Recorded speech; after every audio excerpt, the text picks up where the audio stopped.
is the new 2025 Volkswagen ID Buzz, and it's here.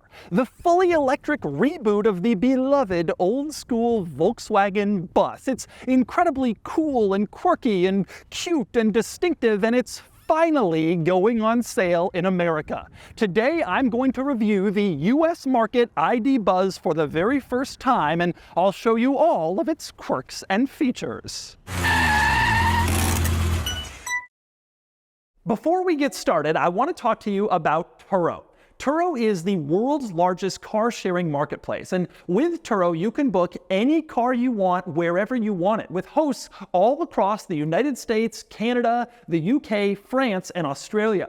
You can browse a huge selection of vehicles for just about any location or budget. Book an SUV for a road trip, test drive an EV, or even get a supercar for a special occasion or a fun weekend with friends. Forget boring rental cars and find your drive at Turo.com. Now, Turo sponsored this video, but I love Turo. I use it all the time myself personally, and I've scoured the Turo marketplace for the very most interesting and quirky cars I can find, and I've added them to my favorites list. Fun fact: you can search Turo without dates or location. Just put your location as anywhere and hit clear for the dates. I've done just that, and I've found about 35 of my favorite Turo cars, and you can check out my personal Turo favorite list by clicking the link in the description below. All right, time for the quirks and features of the ID Buzz, and there are many. Starting just sitting up here with the center console. In your car, you have a center console. In the ID Buzz, you might not have a center console because it's removable. You can have this here for storage, whatever, or you can just take it right out. Take it completely out of the car if you want extra space for putting stuff here. Now, if you do have it in place, it has a couple of neat tricks. For one, the front opens up. It's an extra little shelf compartment where you can put stuff. And on the top, you can see these little cargo dividers to keep your stuff from rolling around. Well, they're not just cargo dividers. You can pull them out. And the front one is a bottle opener or a cargo divider. The rear one is an ice scraper for windshields or a cargo divider. And that's a pretty neat little ID Buzz quirk. Here's another one, the roof. This giant glass roof panel over the entire vehicle, as you can see, you can make it transparent or opaque with the swipe of a finger right here. Swipe, and it's transparent. Swipe, and now you can't see through it. Swipe, swipe, swipe. That is tremendously cool. It doesn't open like a sunroof to let air in, but you can choose whether or not you want sunlight in at the literal swipe of a finger. But while there are many wonderful quirks and features of the ID Buzz, before I go any further, I first want to talk through the basics. So, this is a fully electric van with 3-row seating. It's about as long as a regular midsize SUV, like a Toyota Highlander or a Honda Pilot. Now, in Europe, there's a short wheelbase version that's about a foot shorter, but here in the United States, we're only going to get the long wheelbase, full-size ID Buzz model. Of course, the coolest thing about the Buzz is obviously its look, the old-school styling reminiscent of the original Volkswagen bus. Volkswagen sort of invented the small, practical van segment way back when, and now this is back to do battle. Now, the ID Buzz's look is so cool that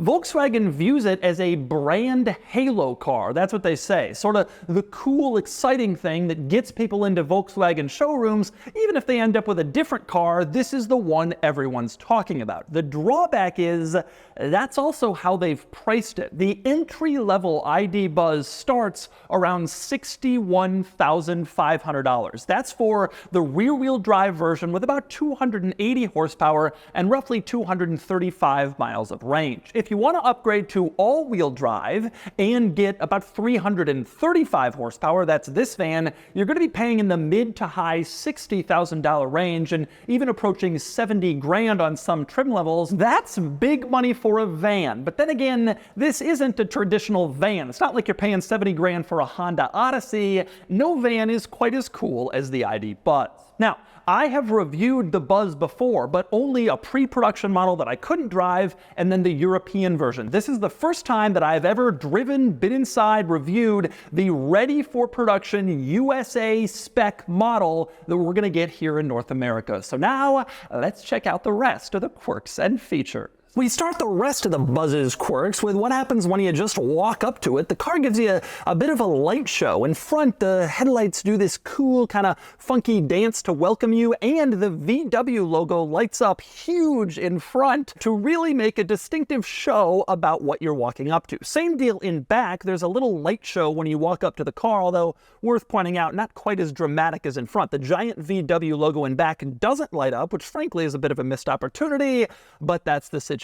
Still pretty cool just when you walk up to the Buzz. Anyway, once you climb inside, it becomes immediately apparent that you are not in a traditional car, for better or worse. Mostly good, but there are some drawbacks. Some really cool, interesting quirks they've done in here. For one, I love the pedals. The accelerator pedal has a play button, the brake pedal has a pause button, and that is a wonderful little quirky thing they've done, a nice little hidden Easter egg. Another great thing they've done in the ID Buzz for practicality, the power sliding doors in back can be opened from the front with the simple push of a button. You have the left door here and the right door here. So even though this is a quirky, weird van, it's still a usable passenger van with usable passenger van features. And there's more nods to practicality up front here too. For instance, this panel can be folded down to reveal cup holders, which actually are pretty firmly planted once the panel is down, or you can fold it up if you don't want to be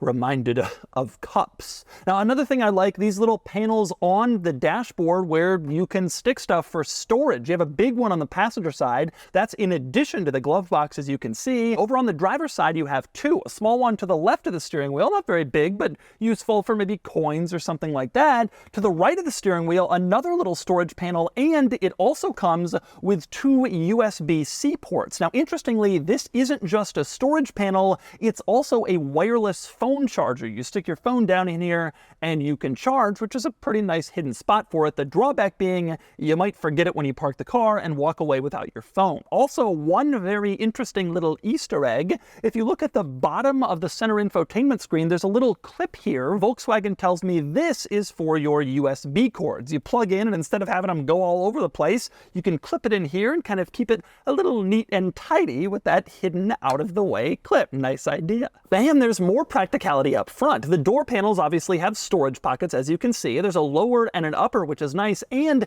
the upper includes a USB-C port on both driver and passenger sides, so even more device charging capability, which is pretty cool to see. As for drawbacks up here, for one, I really hate the way the window switches work. You have two window switches to control the front windows.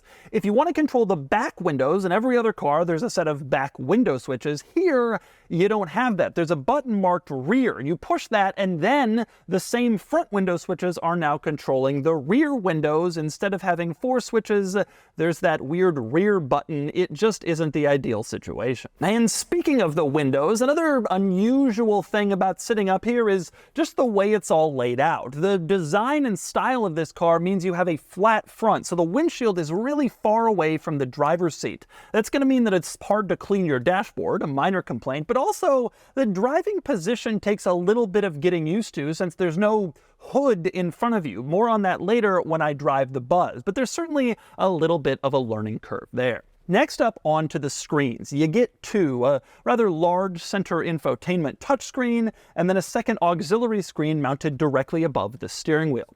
The infotainment screen is actually pretty excellent. There's a lot of stuff that I like about it. Very responsive to your touch, very intuitive, easy to use, and simple for the most part. This screen has gotten some complaints because volume and climate control temperature are relegated to sliders at the bottom of the screen, but actually, I find the sliders pretty easy to use. They're tremendously responsive, easy to turn up the volume or change the temperature, no problem at all. A lot of people like to complain about this stuff because it's not a knob, but in actual usage, I found it to be no issue. My real problem with this screen is the climate controls, which are only accessible through a menu that's actually rather hard to get to. You access your climate menu by tapping this Clima button in the corner, but that button will go away sometimes if you're making simple climate control adjustments. It's replaced by a sync button, and then you have to wait for the climate button to reappear to access your climate controls, and I haven't found an easy way to access climate controls in the infotainment system aside from that little button. It's not really the easiest use case compared to just simple climate control buttons. It gets the job done, but frankly, it could be better. And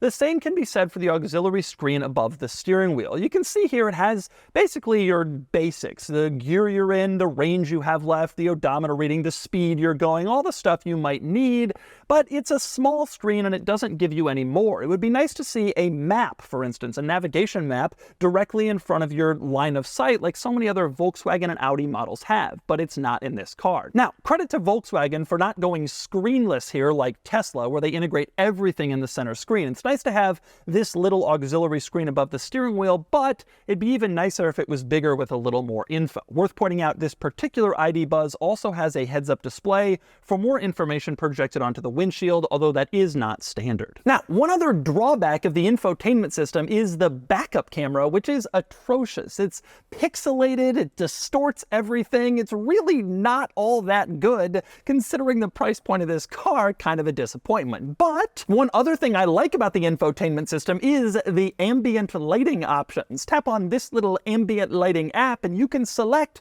various different ambient lighting colors for your interior mood. They even have quirky names like you'd expect from the ID Buzz. And next up we move on to the second row, the back seats in the ID Buzz, where there is absolutely massive seating room back here. I can just recline in the back seat like a limousine. It is huge back here. And this second row can move forward or backwards. There's a lever under the seat, as you can see, and you can kind of position the seat exactly where you want it to be based on who needs more legroom. The third row people, the second row people, or if you got big cargo back there, you can move it all the way forward. It really is impressively configurable and absolutely huge. In fact, interior room in general is a big deal for the ID Buzz. Because this is an electric car, so there's no engine up front, they were able to pull out the interior a lot farther than a normal vehicle this size. In fact, if you compare cargo capacity and interior space for passengers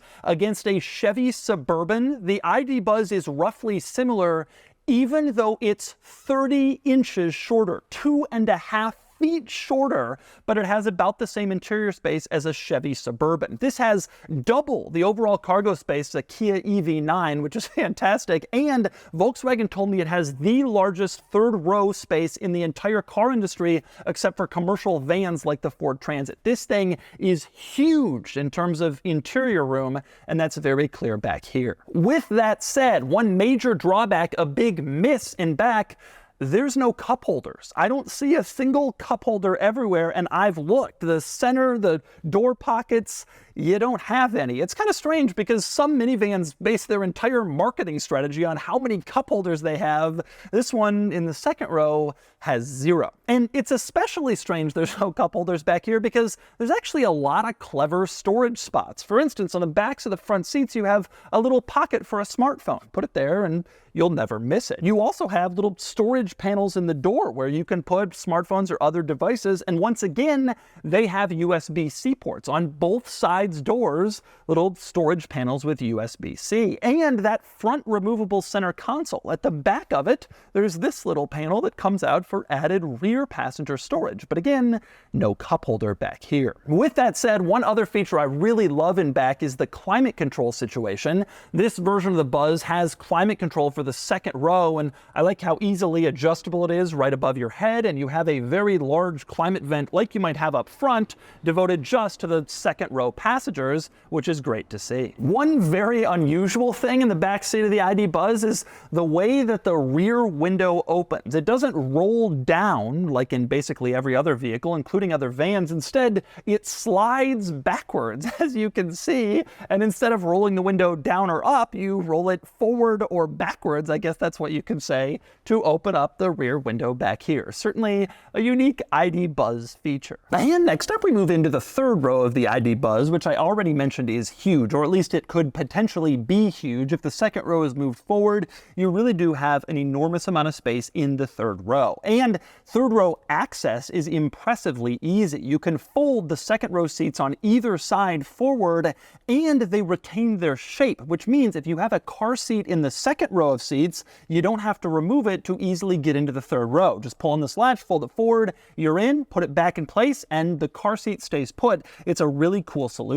Now, you get into the third row and you notice, well, for one, there are cup holders on each side of the third row. They're small and they're not very deep, but they are cup holders, which we're missing in the second row. I think that this 7-passenger van only has 4 cup holders, 2 up front for the front passengers, and then 2 more back here. Now, also back here, you have little storage pockets next to the seats like you do in the other rows. And again, like in the other rows, USB-C ports for those storage pockets so that you can charge up devices, a really cool feature. Back here, you also have individual climate vents just for the third row. You don't have individual climate controls. That's rare in third rows, but big climate vents, again, like you would have up front to make sure that third row passengers stay comfortable. And another way to make sure they stay comfortable, the third row seat also goes forward or backward. It can slide forward or backward depending on exactly how much space you need. So again, if you're trying to get some big cargo item in back, you can put the seat forward, or if you want more leg room, you can put it back, which is another cool feature. Not too many vehicles have it, and it's nice to have. And next we move on to the cargo area, which has its own interesting touches. Massive tailgate, as you can see, because of the square shape of the ID Buzz. And once you get in here, you'll notice first that there is a shelf, which is actually sort of handy for easy loading of stuff. You don't have to bend down. You can just load it right onto your shelf. Also worth pointing out, the shelf is sturdy. You can put a lot of weight on it, and it's not going to collapse or fold or get damaged. Now, below the shelf, you can see these Volkswagen branded sort of cargo boxes. Obviously, this is for organizing stuff. If you want to put smaller items in here, put it under the shelf, or even anywhere else in this interior, you can do that, and it sort of adds to the practicality of the Buzz. Now, if you're looking back here and thinking, well, I don't want a shelf in the middle of my cargo area, well, couple of things. For one, the shelf can be lifted up and sort of out of the way, but the supports for the shelf are pretty substantial, and in order to get rid of them, you got to remove the whole thing. You sort of twist these little twisties, keeping the shelf in place, and then you remove the whole shelf as one big panel and probably store it outside the car. It's not the most practical solution, but it does make for a pretty sturdy shelf. Now, my Toyota Sequoia SUV also has a cargo shelf back here, and it works a lot better. It slots into little slots on the side, and you can kind of control whether you have it up or down. This one is fixed at this location and has kind of a lot of hardware to go with it. Now, with that said, the shelf can be useful if you want to put down the third row of seats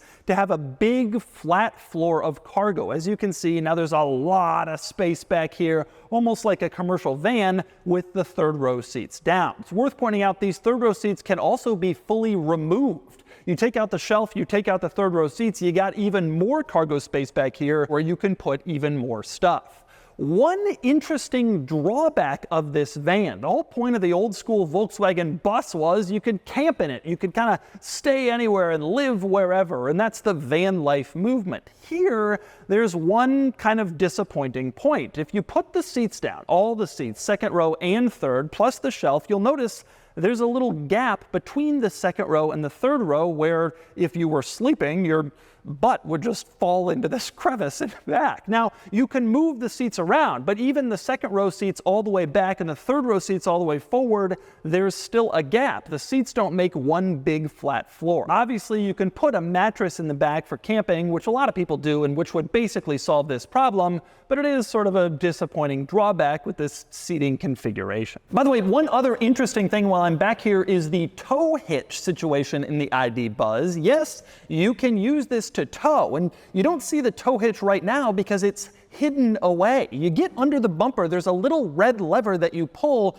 to release the tow hitch and get it in place, and then you can hook up your trailer. But when you don't want to look at your ugly tow hitch, just fold it out of the way and it's gone, and your ID Buzz looks Tow Hitch lists. And finally, we move up front. You might be wondering what's in the front of the ID Buzz. Well, to access the front panel, there's a latch in the driver's footwell, just like a hood latch on a normal car, and it opens it up to here. Then you come around and open this front panel all the way. It almost looks like it's winged, some sort of special logo when it's open, but you can see there's not really anything going on in here. It's just mechanical stuff and where you add windshield washer fluid, plus you have this cloth strap. Obviously, this van, with everything so far forward, doesn't have space in front for a true front trunk, but there's so much cargo space in the van, you really shouldn't have a problem finding a place to put anything except for maybe drinks. Now, the last thing you might be wondering is,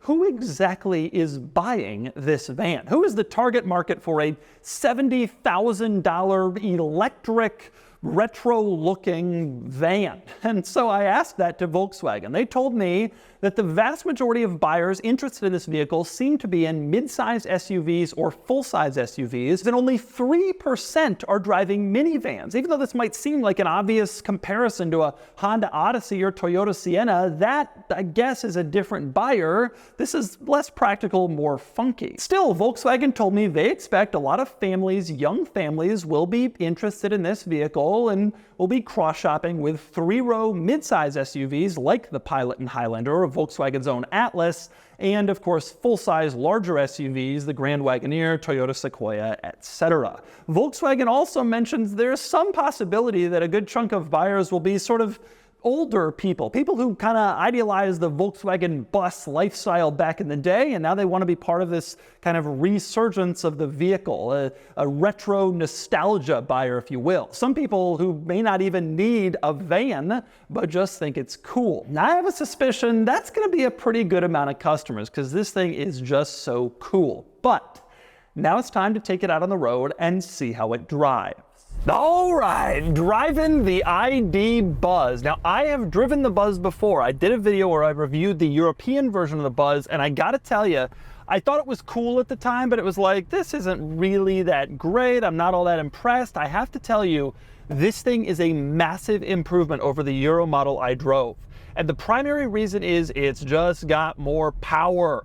The European version had the old ID4 engine, which had like 200 electric powertrain, which had like 201 horsepower. And it was just really kind of a total dog, if I'm being totally honest. I mean, it was fun. It was cool to drive around in this crazy looking van thing, but like, I'm not looking for high performance from this vehicle, but that wasn't even performance. That was just like really kind of basic keeping up with vehicles on the road, and you were kind of working to do that.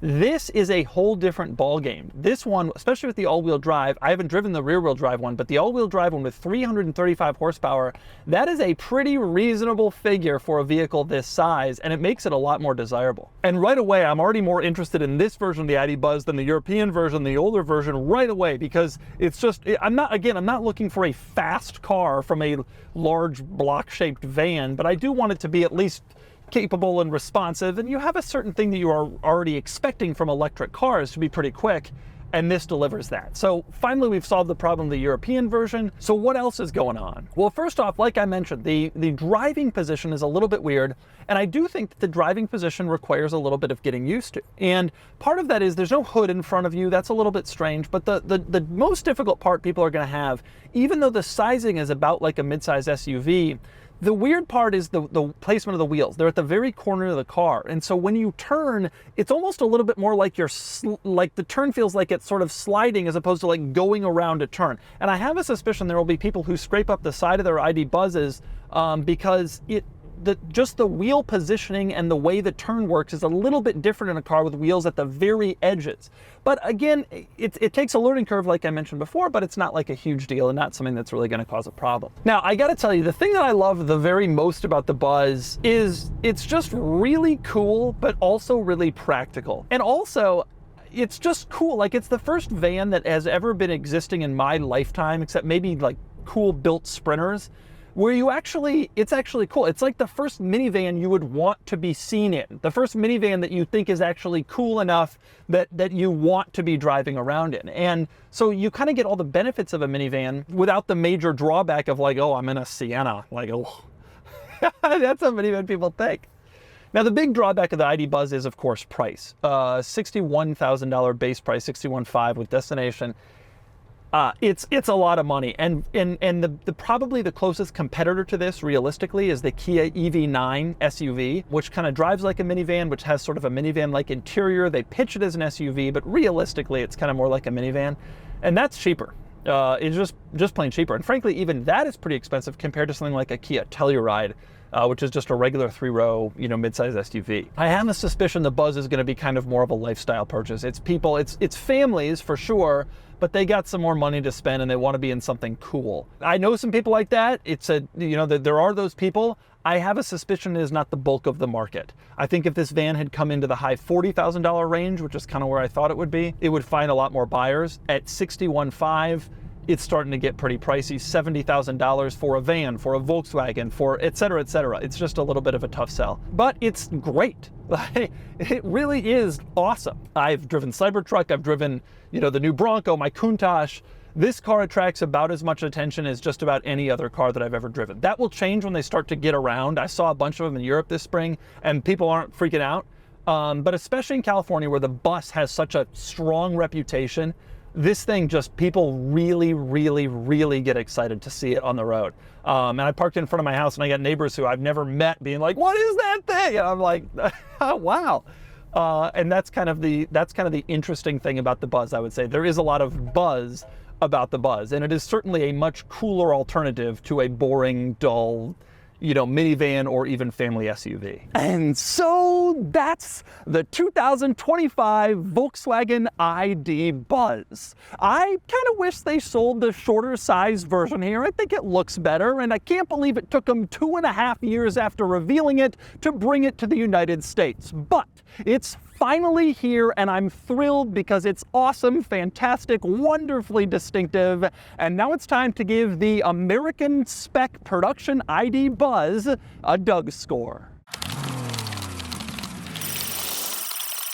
And the DougScore is here, 61 out of 100, which places the ID Buzz here against rivals. The USA model ID Buzz actually ties the European version I reviewed last year, but it reaches the score in a different way, earning more weekend points due to stronger acceleration and a higher cool factor once I saw public response to it, but losing a point for features and a couple of points for value due to the high price tag. Still, the ID Buzz beats out the Kia EV9 and everything else that could be considered a rival. It's tremendously cool, really exciting, and probably too expensive for most people who love it to actually get one.